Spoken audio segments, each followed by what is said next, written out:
Bonjour à vous. Je vais faire ma première vidéo donc sur la chaîne des disciples qui font des disciples. J'espère que vous donnera satisfaction. Soyez indulgents, je ne maîtrise pas encore très bien l'art du YouTube. Voilà, j'espère que d'autres viendront aussi, et pas que de moi d'ailleurs.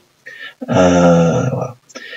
Dans la vidéo présentation de cette chaîne, que je vous invite à écouter, pour connaître les objectifs, j'ai parlé d'une différence entre chrétiens et disciples. Et je voulais revenir là-dessus.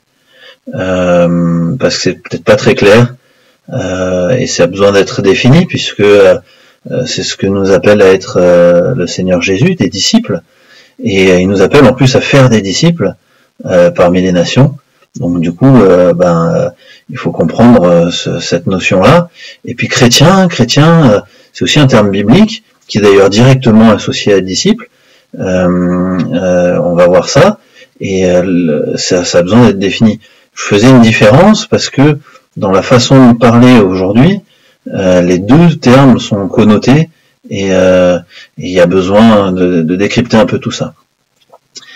Chrétien est utilisé, si on interroge notre entourage, est utilisé par la société pour définir les personnes qui adhèrent à une religion, à la religion du christianisme.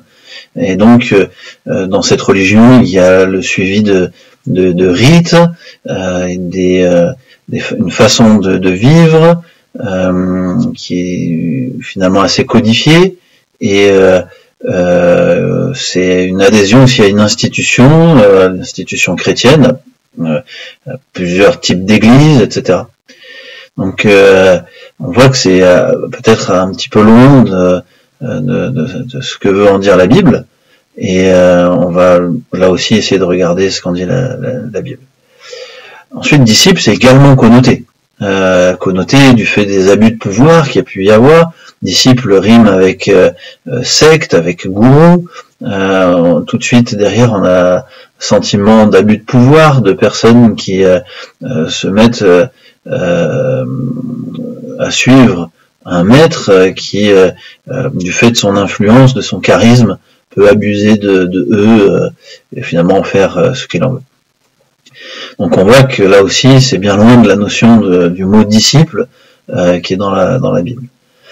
Alors le mot chrétien apparaît dans Acte 11, donc dans la ville d'Antioche, pour la première fois, les disciples sont nommés chrétiens. Acte 11, verset 26. Donc pour les gens qui entouraient les disciples dans cette ville, cette foule, il parle aux foules juste avant, ils décèlent à quelque part qu'ils ressemblent à Christ, parce que chrétien veut dire petit Christ, Christianos, et ce groupe de disciples est jugé digne de ressembler à Christ dans leur façon de vivre, dans leur façon de parler, dans leur façon d'enseigner, et donc ils sont de la même forme que Jésus-Christ. Et ça, c'est très intéressant, parce que c'est le projet que Dieu a pour ses disciples, c'est qu'ils ressemblent de plus en plus au Seigneur Jésus. Donc, de leur côté, c'est plutôt une flatterie, ils sont certainement très heureux, et ressembler d'ailleurs à Christ, je tiens à le préciser, aussi en termes de comportement face à la souffrance, parce que pour ces foules-là, les christianos, c'était des gens qui avaient un comportement type digne de Christ par rapport à la souffrance. Et c'était donc de leur côté, du côté des disciples, une flatterie, ils étaient dignes d'être appelés des petits Christ. Alors que du côté de la foule, c'était plutôt chargé de mépris, un peu insultant, c'est des petits Christ misérables, et ils vont finir comme lui, etc. Donc on voit d'un côté la moquerie, de l'autre côté la joie de ressembler au Seigneur Jésus. Ensuite, le mot disciple, mathetes, donc c'est une notion qui était présente dans la culture ambiante de l'époque, que ça soit autant grec que judaïque, donc que ce soit les penseurs grecs ou les rabbins, pour transmettre leur message, s'entourer de personnes, et ces personnes étaient quelque part collées à eux, vivaient très proches d'eux, et pour s'emparer de la pensée de ce chef de file, s'emparer de son comportement, de sa façon d'être, dans la relation avec les gens, dans sa façon d'être par rapport à la vie, et dans sa façon d'être par rapport à la spiritualité. Et donc il s'emparait de la substance de cette personne sur tout un certain nombre de domaines, en le suivant, en vivant avec lui pendant un certain temps, et en reproduisant ce qui était fait par le maître. Donc du coup, c'est une façon de faire qui est très intéressante, et Jésus a l'air de nous proposer de faire la même chose en disant faites des disciples parmi les nations, c'est-à-dire d'observer nous le Maître Jésus-Christ, de l'incarner, de nous entourer des personnes qui sont sur notre chemin pour finalement par la relation, par la vie en commun, par les projets, transmettre cette façon de vivre en qualité de disciple, et cette façon d'être du coup devant le Maître, le Seigneur Jésus. Donc ça c'est très intéressant à méditer pour savoir quelle direction on doit prendre. Alors être disciple, on voit que c'est complètement différent du coup dans la Bible de ce qui est utilisé dans la vie courante aujourd'hui. Donc ça, normalement il faut être prudent donc du coup sur l'utilisation de ce mot comme du mot chrétien finalement, et expliquer peut-être ce que l'un et l'autre veulent dire. Le mot disciple est souvent associé dans la Bible au fait de renoncer à soi-même, renoncer à une vie classique. Ça va même dans certains passages de la Bible jusqu'à rejeter l'héritage parental en termes de haïr son père, haïr sa mère pour suivre le Seigneur Jésus. C'est des mots assez violents, hein.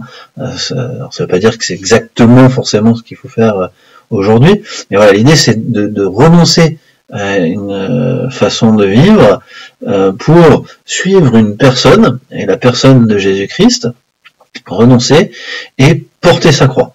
Et c'est souvent associé au fait de porter sa croix pour suivre Jésus, qui lui-même a porté du coup sa croix ultimement. Donc pour comprendre un petit peu cette chose-là, j'aimerais lire donc un texte dans Marc au chapitre 8 et au verset 34. Ayant appelé la foule avec ses disciples, il leur dit: quiconque veut venir après moi, qu'il se renonce à soi-même, hein, l'idée de renoncement dont je parlais, et qu'il prenne sa croix et me suive. Car quiconque voudra sauver sa vie la perdra, et quiconque perdra sa propre vie pour l'amour de moi et de l'évangile la sauvera.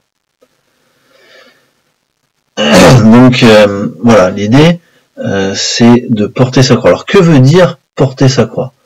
On peut s'imaginer qu'on porte sa croix, si on veut suivre Jésus, il faut clouer ses propres péchés sur sa croix à soi pour finalement être passé par la mort et être digne d'être appelé disciple ou chrétien. Donc non, c'est pas ça, parce qu'on se sauve pas soi-même.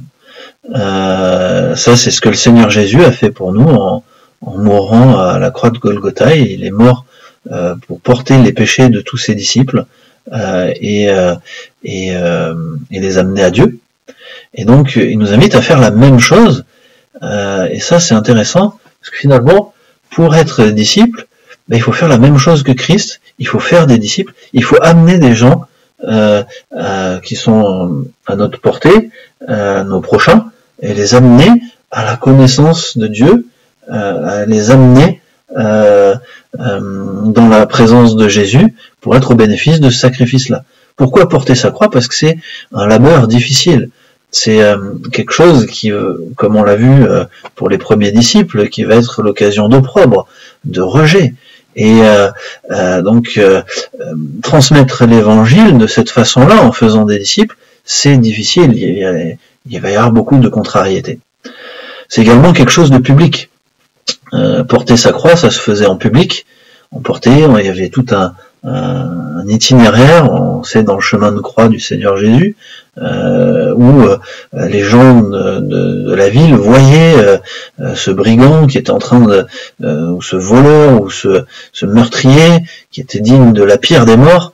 Il passait de partout pour finalement être une illustration auprès de ceux qui le voyaient, et donc il y a la notion de public, d'en faire ses disciples, faire des disciples.